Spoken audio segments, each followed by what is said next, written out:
नमस्कार.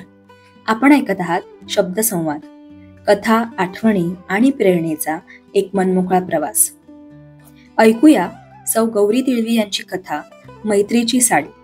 वाचन सौ श्रद्धा पोवार. ह्या वर्षी मी माझा फ्रेंडशिप डे घरातल्या समारंभात असताना सुद्धा मैत्रिणीसोबत साजरा केला. कसा तो सांगते आता. आणि हा दिवस माझ्यासाठी खूप खास ठरला. तर झालं असं, मागच्या गेट टुगेदर मध्ये माझ्या मैत्रिणीने म्हणजेच मेघनाने मला एक सुंदर साडी गिफ्ट दिली होती. तुझ्यासाठी, माझ्या आठवणीसाठी, असं ती म्हणाली होती. तिच्या त्या शब्दातच इतकं प्रेम होतं की त्या दिवसापासून ती साडी माझ्यासाठी फक्त कापड राहिला नाही, तर एक भावना झाली. साडी हातात घेतली की तिची खूप आठवण यायची. ती माझ्या सोबतच आहे असं मनाला वाटायचं. आणि ह्या फ्रेंडशिप डेच्या दिवशी मला जावेकडे सत्यनारायण पूजेला जायचं होतं. घरात कामं खूप होती. सकाळच्या जेवणाची तयारी करून ठेवली होती, जेणेकरून पूजा वेळेवर पूर्ण होईल. सकाळी 11 वाजता पूजा झाली, प्रसाद तयार झाला आणि आम्ही सगळे बसलो. पण त्या आधीपासूनच माझ्या मनात एक विचार सतत फिरत होता. आज हीच साडी नेसणार. त्या दिवसापासून ती नेसायची वाटच बघत होते मी. जणू मेघनाला कडकडून मिठी मारतेय असा अनुभव मला घ्यायचा होता. कामाच्या मध्ये मध्ये कधीतरी मी हळूच ती साडी बघायचे, हात फिरवायचे. आणि मग एक क्षण असा आला की मी स्वतःला म्हणाले, बस आता वेळ काढलाच पाहिजे. दाराला आतून कडी लावली, साडीला हलकेच जवळ घेतलं आणि अगदी हळूवार तिच्यावर पप्पी दिली. हो, काही कपड्यात एक वेगळीच भावना दडलेली असते. तसंच झालं. आणि मग ती साडी नेसली. त्या क्षणी मन इतकं शांत झालं, जणू जीव भांड्यात पडला. आरशात स्वतःला पाहिलं, पण फार वेळ थांबले नाही, कारण मला माहित होतं आज मी छानच दिसणार. माझी मैत्रीण माझ्या सोबत आहे, तिचं प्रेम माझ्या अंगावर आहे, तर मग मेकअपची काय गरज? हो, मी नेहमीच मेकअप करणारी आहे, पण आज मला त्याची गरज वाटलीच नाही, कारण आज मी आतून आनंदी होते. जणू माझा आनंद, माझा आत्मविश्वास माझ्या चेहऱ्यावरच झळकत होता. पूजेचं वातावरण, साडीचं सौंदर्य आणि मनातल्या आठवणी सगळं काही एकत्र येऊन आजचा दिवस खास करून गेला. ती साडी माझ्यासाठी केवळ मैत्रीची आठवण नाही, तर मैत्रीचं जिवंत प्रतीक आहे.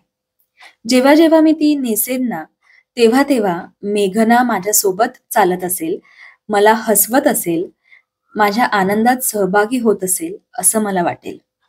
ह्या वर्षीचा फ्रेंडशिप डे मला एका गोष्टीची जाणीव करून गेला. मैत्री ही फक्त एक नातं नाही, ती एक भावना आहे जी वेळ, अंतर आणि परिस्थिती ओलांडते. ती अशा छोट्या छोट्या गोष्टींमध्ये प्रकट होते. एका भेटवस्तूमध्ये, आठवणीत किंवा फक्त एका नजरेत. माझ्यासाठी तो फ्रेंडशिप डेचा दिवस म्हणजे मैत्रीचा रंग, प्रेमाचा स्पर्श आणि आठवणींचा गंध. आणि हे सगळं एका साध्या पण खास साडीमुळे शक्य झालं. मेघना, हे गाणं तुझ्यासाठी. मी माझं हरपून बसले ग, मी माझं हरपून बसले ग, सखी मी माझं हरपून बसले ग, मी माझं हरपून बसले ग.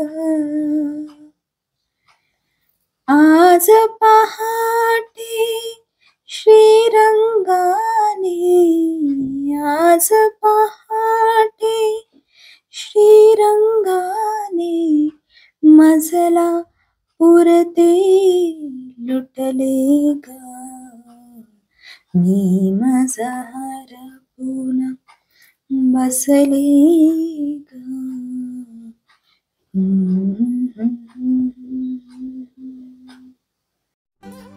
आजचं गाणं खूपच कठीण होतं, पण मी प्रयत्न केलाय. गोड मानून घ्या. तुमच्याकडे पण आहे का अशी मैत्रीची साडी किंवा असं एखादं गिफ्ट जे तुम्ही तुमच्या मैत्रीचं प्रतीक समजून अगदी जपून ठेवता? माझी खात्री आहे असेलच. मग वाट कसली बघताय? कमेंट सेक्शन मध्ये मला पटकन लिहून पाठवा. आणि आजची गोष्ट आवडली असेल तर व्हिडिओला लाईक करा आणि आपल्या शब्दसंवाद या चॅनलला सबस्क्राईब करायला विसरू नका. आणि हो, तुमच्याकडे सुद्धा अशाच गोष्टी असतील तर मला माझ्या ईमेल आयडी वर लिहून पाठवा. मी त्या नक्की सादर करेन. चला भेटूया पुढच्या व्हिडिओमध्ये अजून एका नवीन विषयासोबत. हा व्हिडिओ शेवटपर्यंत ऐकल्याबद्दल तुमचे खूप खूप धन्यवाद.